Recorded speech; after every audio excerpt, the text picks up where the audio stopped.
Ụmụnne m ndị Igbo ekenekwa m ọzọ.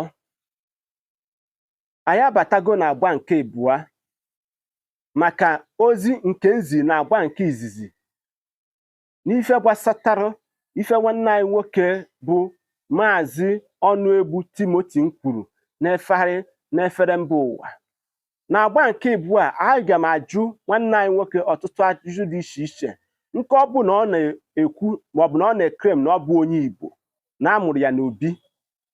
Nwanne anyị nwoke, tupu m agawa n'iru, achọrọ m ịgwa gị maọbụ ịjụ gị ajụjụ. Ị kwenyere na African sayensị? Nke bụ ajụjụ nke izizi m chọrọ ịjụ gị. Nke abụọ, ị na-akọndem ndị nna nna anyị fa maọbụ ụdị okpukperechi ndị nna nna anyị fa kpere, maka na ị gakọta n'iru okwu ị na-ekwu gakọta n'iru ọ dịka ị na-ekwu okwu nwere uche, ịnọketekwazie eme gịnị, darazikwa ada okwu. Ị na-eme gịnị? Ị na-ekwu na o ji wee bụrụ na ndị ọdịnala na-agwa ndị ụka ngwa chere ka m gwa gị, anyị niile bụ ndị ụka by baptism. I always say of this. Isi na ịbịa na ọdịda anyanwụ maọbụ na ịbịa na obodo anyị bụ Naijiria, na ndị otu Kristi dị almost if not 99. Kedu ife kpatara na ndị minority ga-eji wee na-eme gị na-ebuso ndị majority aha n'iche na ha nwa ga-eme mmeri ya bụ okwu? Ịma ife kpatara ọtụtụ ndị mmadụ ji ekwezighị maọbụzi enwezighị nchekwuwe n'ebe ife gbasara ekpemekpe ụka dị? Maka gịnị? Na unu na-anya ife na-eme n'ụlọ ụka, ọtụtụ arụ dị iche iche na-eme n'ụlọ ụka. Maka na enekọta m anya ka ime gịnị, ka itiwa aka oyibo nsugbe, ị na-agba okwu okirikiri. Ọ bụrụ na ikwukwe na ndị ọdịnala, ikwue ndị ụka, ịma na ọ bụ ndị ụka kachasị eme mpụ na arụrụ ana. Ị ga-afụ onye kpọrọ onwe ya onye ndu ụka, ome gịnị, ọ na-akwasa maọbụ ọ na-eme ọtụtụ arụ dị iche iche, ọ na-akwasa onye nke ya iko n'enu okwu nchụaja, ka ọ na ị naghị afụ ihe dị iche iche dị emegharịnụ.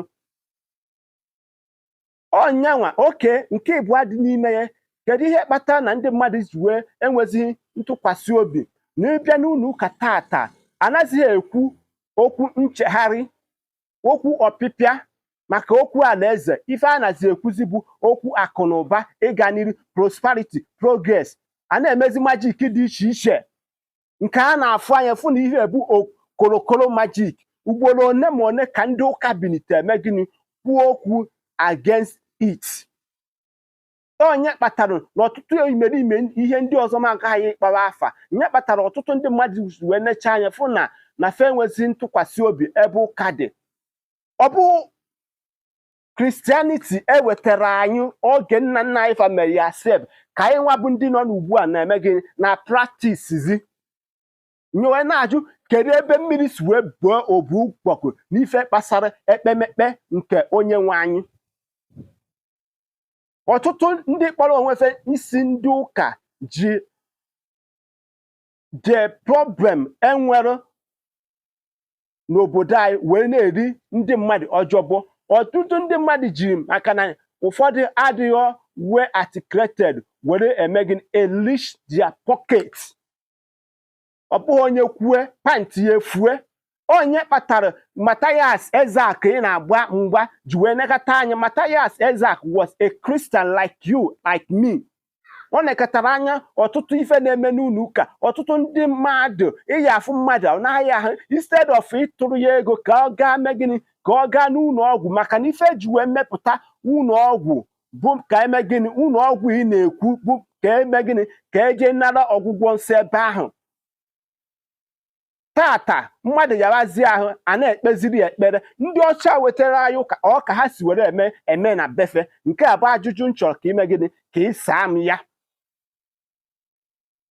Nke dị ka ibe ya bụ na maka nkụzi a ga-etetu aka.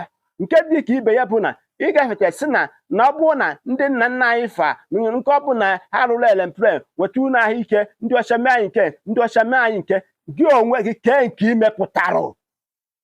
Nye abụ ajụjụ m chọrọ ịjụ gị ka ọ be nnọọ fụ. Anyị ga-aba na abụọ nke ịtọ ebe m ga-akụpụtara gị n'ozi ọma ife i kwuru maka ndị nna nna anyị fa Igbo mụrụ nze Igbo mụrụ ọzọ asị ka ọ dị ka ọfịa amaghị enwe. Ọ bụrụ na mbụ ka ị na-esonyere m, asị gị nnọọ sonyesiere m ike ma gbasara m ozi a ma gwa m ebumnobi gị n'ozi edemede. Echefukwana ịga na ma YouTube page ka ime gịnị ka ị were anya gị mee gịnị gbara onwe gị ife nkiri. Chebiri m na agba nke ịtọ ebe anyị ga-adọwa agụ ọnụ wee subie aka oyibo nsugbe.